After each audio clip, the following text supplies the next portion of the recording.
Aujourd'hui, je vais vous parler de la lipomatose cervicale, une affection caractérisée par une accumulation anormale de tissus graisseux au niveau du cou. Contrairement à un lipome classique qui correspond à une boule graisseuse bien limitée, la lipomatose cervicale se présente souvent sous la forme d'un épaississement diffus du cou, parfois des deux côtés. Cette augmentation de volume peut être progressive sur plusieurs années et entraîner une gêne esthétique, une sensation de lourdeur, voire dans certains cas, une gêne pour tourner la tête, avaler ou respirer.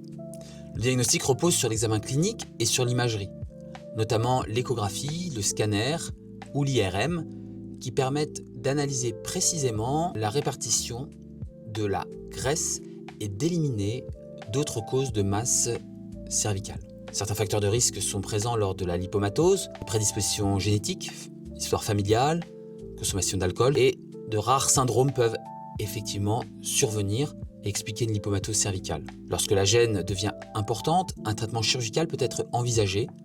L'objectif est alors de retirer une partie des excès graisseux afin d'améliorer le confort du patient et l'aspect du cou.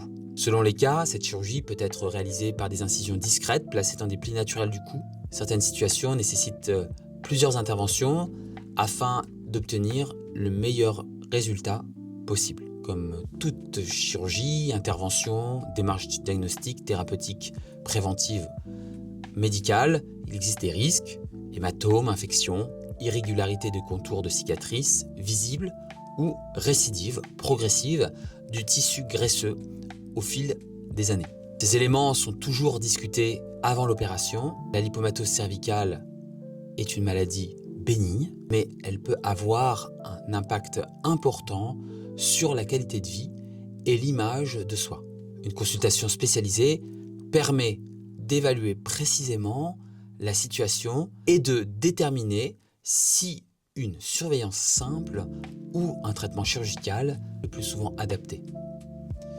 Merci, n'hésitez pas à en parler à votre médecin traitant, à un ORL, à obtenir des informations de qualité issues des sociétés françaises et internationales d'ORL. Merci.